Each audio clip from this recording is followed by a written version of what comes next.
Oke. Tuh, 2, 3. Halo. Ketemu lagi di Mencekam. Sekarang jam 3 pagi. 3 pagi ya? Iya, Wah gila. Demi buat kalian semuanya ya, biar bisa dapet cerita-cerita horor yang emang kalian mau gitu ya. Ya, tadi kita tuh habis syuting sama Mas Arnel itu jam berapa ya? Jam 12-an lewat lah. Jam 12-an, terus kita bawa rehat dulu. Sekarang kita lanjut cerita lagi. Tapi hari ini tuh ada yang spesial. Apa tuh?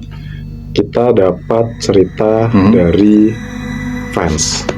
Dari fans. Udah ada fansnya kayak gila. Coba kemarin tuh ceritanya kan formatnya kan gua ini kan dapat rekaman ya.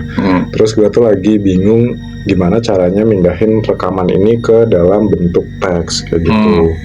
Nah akhirnya ya udah karena gua nggak nemu, gua udah pakai yang Google yang speech to text itu nggak bisa. Ya. Udah gue tulis manual lagi, terus gue minta ChatGPT buat ngerapiin kayak gitu. Nah jadi sebenarnya gue tuh udah denger ceritanya si teman kita ini, si fans kita ini, asik. Nanti ada beberapa detail-detail yang mungkin akan gue tambahin, karena kan as you know ya guys, kalau di ChatGPT itu nggak semuanya apa yang kita masukin tuh bakal ke-record nih sama dia. Ada beberapa detail-detail tadi yang gue baca ternyata belum ke-record. Nah nanti gue akan bacain ceritanya, terus ya seperti biasa lah kita akan meriak apakah ceritanya itu menurut kita seram atau menjengkelkan. Oke, dengerin aja ya ceritanya itu nanti gimana. Yang pasti ini pengalaman emang yang dialami sendiri. Ya, ini pengalaman kerja. Pengalaman kerja ya, pada saat dia kerja di beberapa tempat kayaknya ya. Satu tempat doang sih. Oh, satu tempat itu malah. Satu tempat doang, dan dia maksudnya dihabisin tuh horornya tuh di situ. Gitu. Sebenarnya dia tuh ada 3 cerita guys, cuma yang 2 tuh kan pengalaman kerja, nah yang ketiga tuh pengalaman jalan-jalan atau liburan. Nah nanti kalau yang episode kali ini kita cuma baca yang kerja doang. Kerja dulu ya. Nanti kita lanjut lagi di. Karena banyak. Karena banyak ya, jadi biar kalian tetap nonton aja sama nungguin ya untuk episode. Kita lagi banyakin kuota video, banking konten. Doakan biar bisa menghasilkan berkat kalian gitu ya. Ya, gue mulai ya. Oke. Jadi ini adalah pengalaman dari Dimas. Pengalaman horor di apartemen Jakarta Selatan. Tahun 2015, gue bekerja sebagai general affair di sebuah apartemen megah berlantai 30 di Jakarta Selatan. Jakarta Selatan tuh luas ya, jadi banyak banget apartemen esok. Ya hitung aja lah ya apartemen lantai 30 di mana gitu. PR gitu. Nah, lanjut. Setiap harinya, gue sering pulang malam, sekitar jam 8 hingga 10 malam. Suasana di apartemen itu selalu sunyi, sepi, dan temaram. Meskipun lokasinya cukup strategis, dekat dengan sebuah pom bensin. Konsep apartemennya klasik, mirip dengan pendopo di Jawa. Lengkap dengan lorong panjang dan ubin berwarna coklat yang bikin suasana makin mencekam. Oke, kita udah dapet nih theater of mind-nya. Terus udah kebayangin ya tempatnya itu ya, kayaknya emang itu kayak pas masuk aja auranya tuh udah aura klasik, udah kerasa pasti. Bener. Ruang kerja gue berada di salah satu ruangan berbentuk L dengan pantry dan wastafel di balkon yang menghadap taman kecil yang dihiasi pohon palem tinggi. Suatu malam, gue lembur sendirian. Ruangan kerja gue terbuat dari kaca, jadi cahaya temaram dari luar gampang masuk. Hanya lampu meja kerja gue yang nyala. Sementara seluruh ruangan lainnya udah gelap. Kesunyian terasa makin pekat, dan suara detik jam terdengar begitu jelas. Di depan laptop, gue fokus kerja. Tapi tiba-tiba pandangan gue menangkap sesuatu dari pantulan layar laptop. Sebuah bayangan besar dan hitam berdiri di belakang gue. Bayangan itu terlalu gelap, bahkan untuk cahaya temaram di ruangan ini. Gua membeku. Tubuh gua nggak bisa bergerak, apalagi buat nengok. Tanpa pikir panjang, gue langsung matiin komputer dan bergegas keluar. Saat itu gue tahu gue nggak sendirian. Bayangan besar itu terasa nyata banget, dan gue nggak mau tahu lebih jauh. Keesokan harinya, gue jatuh sakit dan nggak masuk kerja selama 3 hari. Beberapa bulan setelahnya, gue kembali lembur. Kali ini bareng anak IT. Malam itu, sekitar jam 9 malam, kami berdua kerja di ruangan yang sama. Anak IT sibuk dengan pekerjaannya, sementara gue asyik main game di sela-sela kerjaan. Di balkon, samar-samar gue lihat bayangan putih melintas dengan cepat. Gue diam, gak mau terlalu mikirin. Tapi beberapa saat kemudian, anak IT tiba-tiba bilang, "Mas, tadi gue lihat ada bayangan putih mondar-mandir di balkon." Gue cuma ngangguk dan bilang, "Iya, gue juga udah lihat dari tadi." Nah, jadi sebenarnya si Dimas ini juga ya, dia udah tahu ya, Udah tahu, cuma kayak pura-pura aja, maksudnya Ya. atau diabaikan lah gitu ya dibanding dia. sawan aja. Betul. Tapi kalau misalnya gue lihat dari cerita yang pertama itu sosok hitam kan ya, besar. Dia kayak lebih takut itu dibanding sosok putih gitu ya. Mungkin yang putih ya udah gitu. Ya udahlah, yang hitam mungkin lebih serem. Bener. Oke, gue lanjut. Kerjaan gue sering banget bikin gue harus ke tempat-tempat yang gak biasa. Salah satunya ruangan server di lantai 29. Oke. Ruangannya kotor dan jarang ada yang berkunjung. Yang bikin makin serem, lift nggak bisa sampai ke lantai itu. Oh, ini maksudnya liftnya tuh cuma sampai 28 kali ya. Oke gitu. Jadi Nah, terus mana tadi? Nah, ini. Jadi, gue harus pakai tangga darurat. wah, udah kebayang ya. Suatu kali pas gue lagi ngecek ruang server, gue ngelihat sesuatu di sudut ruangan. Sosok kecil, hitam, kayak anak kecil berlari ke arah bayangan. Cuma beberapa detik, tapi cukup bikin jantung gue deg-degan. Sosok itu nggak pernah muncul lagi, tapi kesan aneh di ruangan itu selalu ada. Anjir, gue mau ketawa, lu tau gak apa yang gue ketawain? Tiba-tiba ada anak kecil hitam lari. itu itu kalau gue waktu masih di Jayapura, gue akan teriak. Lu pikir anak Jayapura tuh lagi lari gitu ya? Itu kayak temen gue, anjir. Oke. Sorry Din. Sorry guys. Gue lanjut ya. Gangguan aneh juga sering gue rasain pas harus parkir mobil di basement. Kalau nggak ada tempat di atas, terpaksa gue parkir di bawah. Di sana sering banget gue denger suara siulan. Awalnya gue pikir itu suara dari security. Tapi pas gue tanya, nggak ada satupun dari mereka yang berjaga di basement. Bahkan para petugas keamanan nggak pernah mau jaga sendirian di sana. Ya benar, suara siulan itu bukan dari security. Security angker. Oke. Pas pandemi dan kebijakan WFH diterapkan, berarti ini tahun 2019-2022 ya? Ya 2019 ke 2020 dong. Oh iya, sorry, 2020 ya. Hmm. Suasana apartemen makin sepi. Suatu hari cuma gua dan OB yang ada di kantor. Tiba-tiba pintu di ruangan kami kebuka sendiri. Pintu itu cuma bisa dibuka dari dalam karena nggak ada tuas di luar. OB langsung lihat ke gua dengan wajah pucat dan tanpa ngomong apa-apa. Kami pun langsung kabur keluar. Pernah juga pas pandemi, gue dapat tugas bersihin kolam renang. Saat itu apartemen lagi sepi banget. Di tengah kesunyian, gue dengar suara shower dari ruang bilas. Gue kaget, padahal gak ada siapa-siapa. Pas gue cek, ruangan bilas itu kosong. Lantainya kering, gak ada tanda-tanda yang pakai shower. Rasanya makin gak nyaman kerja di sini. Satu lagi ada pengalaman seram yang dialami oleh CEO gue sendiri, yang kebetulan orang bule. Dia sering datang ke kantor sore hari dan kerja sampai malam. Kantor CEO itu terbuat dari kaca. Jadi dia bisa lihat keluar dengan jelas. Suatu malam, dia lihat sesuatu yang ngagetin banget. Sebuah kepala melayang di luar jendela kantornya.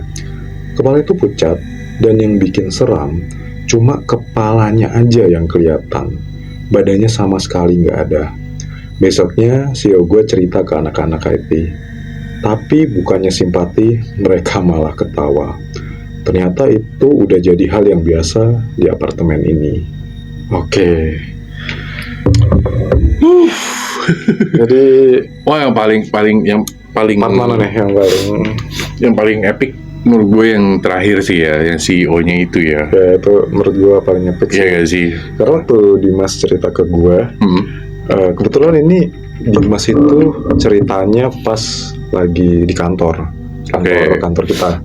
Karena Dimas tuh kita kerja bareng sama Dimas, dia bagian GA ya lebih tepatnya, dan hari itu kita lagi WFH. Oke. Jadi waktu WFH gue datang ke kantor jam 4 dan jam 4 kondisi kantor tuh kondisinya sepi banget. Iya, mungkin cuma ada beberapa orang tapi udah pada pulang lah, ke beda divisi mungkin dengan divisi kami ya.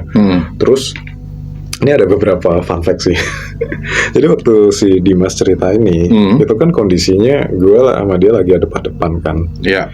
Dan selama dia cerita tuh, gue tuh selalu notice ada suara mouse. Karena Mouse, oke. Tikus bahasa Indonesia. Jadi ke kondisi kantor kita tuh, kita punya satu studio yang mana studio kita tuh bisa dibilang ada beberapa perlengkapan kayak misalnya komputer, mouse dan lain-lain, dan lighting gitu ya. Ya, dan kebetulan waktu itu kondisi mouse dan komputer kita lagi dirapiin karena lagi mau dipakai syuting kan. Jadi kita butuh space. Dan lu di situ? Iya, dan gue di situ. Okay. Terus gue tuh denger suara ini mas, suara klik-klik mulu, klik-klik. Nah, gue denger itu nggak sekali dua kali, tapi gue denger beberapa kali. Oke. Jadi kondisinya si Dimas itu ada di dekat pantry yang dinding dekat pantry. Gue tuh lagi ada di belakang. Jadi di belakang gue tuh kan ada banyak tumpukan. Iya. Dan gue sering dengar suara klik. Mungkin Dimas juga ngerasa, tapi kayak ya udah dia lanjut aja. FYI kantor kita tuh udah pernah diceritain juga ya sama Ulun. Nah nanti cerita kedua tuh si Dimas mau bahas cerita kantor kita. Oh, lebih mendalam lagi ya ceritanya. Cuma dari ceritanya Dimas yang di kantor ini, dia sempat bilang kalau kalau apartemennya dia itu pernah ada satu kejadian kecelakaan kerja. Oke. Dan orang jatuh dan meninggal. Nah mungkin gue nggak bisa spill apartemennya, cuma dia deket sama pom bensin kayak gitu. Jadi ya teman-teman silakanlah cari tahu sendiri. Jakarta Selatan tuh luas banget, ada banyak banget apartemen di situ. Ya, dan apalagi suasana apartemen yang kayak gitu, kondisi COVID, di kepala gue tuh udah kayak creepy sih. Ya gak sih? Kalau misalnya ada kejadian seperti itu gitu ya. Karena memang apartemen itu banyak kejadian, ya nggak apartemen ini doang ya. Pasti di apartemen yang lain itu juga pasti banyak banget kejadiannya gitu ya. Antara itu ya karena jatuh segala macam, atau memang sudah menempati tanah yang memang sudah banyak penghuninya gitu kan. Terus ini ada cerita lagi sih. Jadi si Dimas itu dia cerita, ini mungkin nggak sempat ke record di sini ya. Waktu itu Dimas cerita. Jadi dia waktu itu pas COVID juga, kan tadi apartemennya tuh ada satu pohon palem yang tinggi ya. Iya. Dan ternyata di dekat situ ada tempat mainan anak-anak. Taman bermain. Terus lu tahu ini nggak sih mainan yang muter-muter itu? Oh iya. Yang lingkaran muter kan itu dari besi itu. Iya. Jadi posisinya waktu maghrib, Dimas tuh lagi mau pulang. Nah dia tuh lagi nunggu temennya tuh belum turun. Terus dia lagi nunggu, waktu maghrib tiba-tiba dia tuh ngeliat itu mainannya muter sendiri. Padahal nggak ada angin, nggak ada apa. Tapi itu kan mainan itu harus kenceng loh. Iya, dan itu besi kan. Iya. Ya jadi Itu juga salah satu pengalaman dia waktu di situ. Banyak ya. Ternyata. Terus yang waktu dia sering banget waktu cerita mah gue langsung, dia sering bahas kan ruang server ya, lantai 9 tadi kan.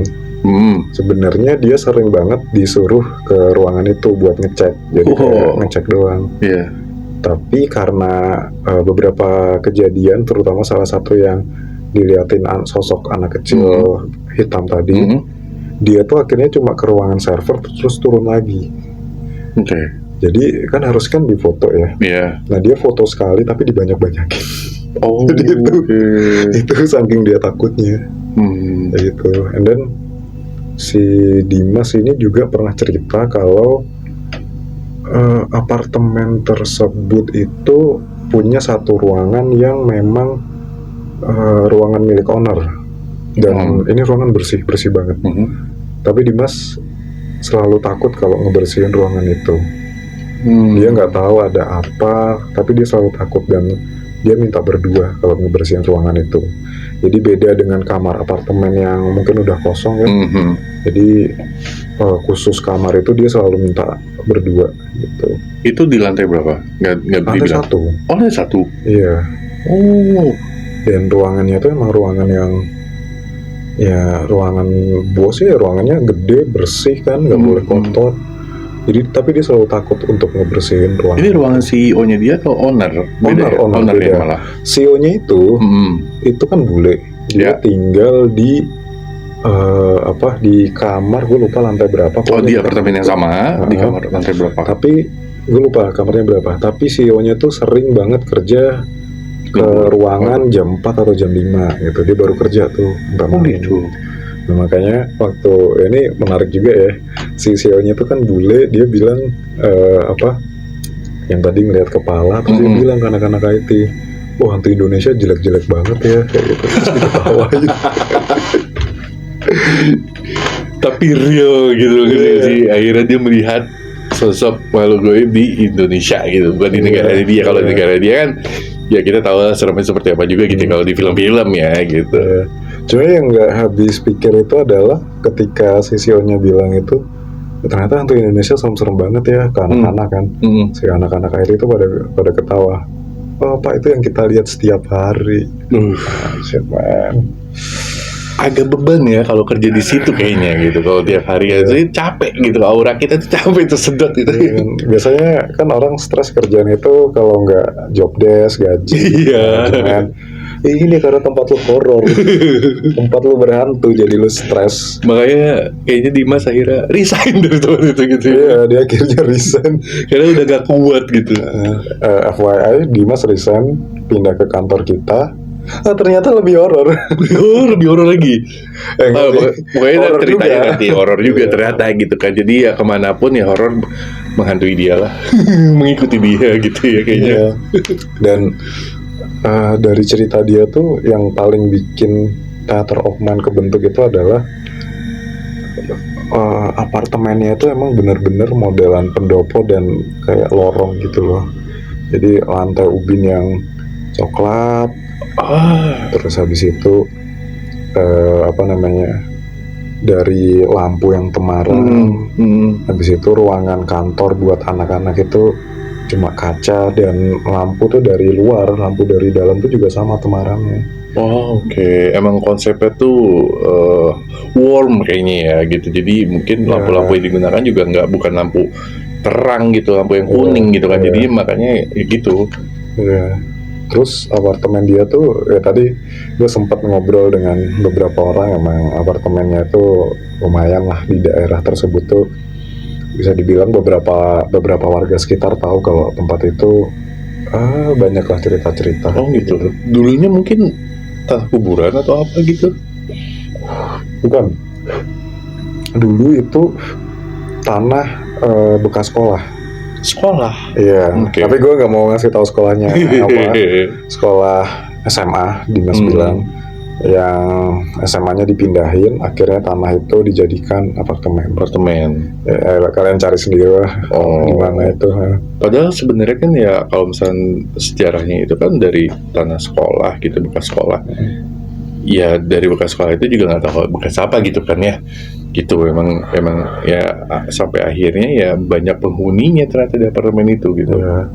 Tapi gue ngerasa kayak penghuni yang di sana tuh, ini apartemen tuh bukan apartemen esek-esek ya. Jadi ini apartemen, lu tau nggak apartemen apa? Khusus keluarga, men. Wah, Jadi itu beneran apartemen ini buat keluarga, beneran buat apa ya? Maksudnya kalau buat keluarga kan bener-bener ada ya yang staycation huni. gitu Iya. untungnya gitu.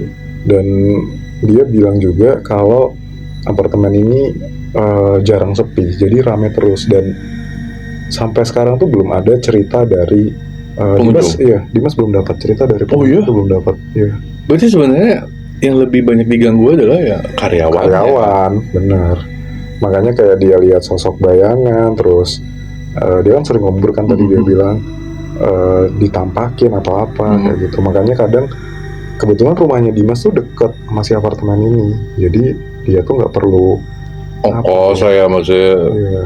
deket kan udah lebih enak sebenarnya gitu ya mungkin, tapi karena kejadian-kejadian yang dia alamin banyak juga jadi kayaknya beban juga buat dia gitu ya. Sampai akhirnya dia harus resign lah dari situ. Iya, makanya kalau misalnya gue ada di posisi Dimas, gue nggak kuat. Paling gue nggak sampai sebulan gue akan cabut. Karena capek juga jadi nggak konsentrasi kan gitu. Iya, kayak gue nggak Scott akan jantung lembur. gitu ya. Apalagi kalau kerja di apartemen kan ada shifting juga ya. Benar. Udah gitu kan keseringannya kan shifting atau enggak 6+1 lah ya. Oh iya. Satu hari benar. libur doang. Hari libur, ya, Tapi ya. 6 hari itu lu kerja. Biasanya kalau weekend Sabtu ya setengah hari kayak gitu loh. Iya. Terus kalau di apartemennya Dimas tuh bilang semua kejadian horor itu banyak menimpa orang-orang yang ada di dalam maupun di luar. Maksudnya di apa? Di sekitar kayak tadi kolam renang. Tapi yang di luar yang kena itu adalah security. Cuma Dimas nggak terlalu kenal kan sama beberapa security. Kayak misalnya dia pernah dapat cerita kalau ada security yang di basement itu dia ini diliatin kayak apa sosok bayangan, sosok anak kayak gitu. Akhirnya basement ini nggak pernah ada security jaga meskipun itu siang. Kalaupun ada tuh cuma sekedar lewat aja gitu lewat, ya, patroli cabut lagi. Jadi basement tuh kosong terus.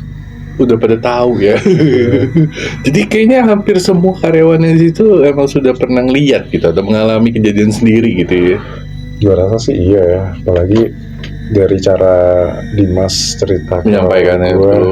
Terus apalagi kondisi waktu dia ceritakan kantor juga lagi sepi ya. Agak lebih jadinya lebih suasananya dapet loh ya gitu pada saat itu. Cuma Dimas nggak mungkin bisa kita ajak ke sini karena jauh rumahnya. Oh ya, nggak apa-apa lah. Yang artinya ceritanya sudah kita sampaikan gitu ya. Cuma beberapa kejadian ngeri sih kalau menurut gue itu, apalagi yang kepala itu sih. Ya itu kena si CEO-nya kan. CEO-nya gitu. Yang dimana biasanya bule itu maksudnya mikirnya logik gitu kan. Iya. Pas dia lihat kayak gitu, udahlah. Dia bilang ya udah si CEO-nya tuh tutup laptop dia langsung turun. Karena kan mikirnya siapa lagi selain gue di sini gitu kan. Gue biasa kerja sendirian gitu. Tiba-tiba ada melayang pula gitu kan. Kepala lagi. Terus nggak ada badannya ke bawah padahal kan dindingnya kaca ya. Iya. Jadi cuma ngeliat kepala doang layang. Jadi tidak pandang bulu siapapun itu ya gitu. Dimas masih ada 2 cerita lagi, cuma kita bawain nanti karena kita lagi banking video. So thank you banget buat teman-teman yang udah kirim cerita meskipun baru sedikit, baru Dimas lebih tepatnya. Baru Dimas baru satu dong berarti. Jadi gak apa-apa kalau misalkan emang semua pada ada cerita dan nggak bisa hadir, kirim aja di email kita ya. Udah ada kan emailnya di YouTube kita. Pokoknya jangan lupa juga untuk subscribe, like, share, komen, transfer.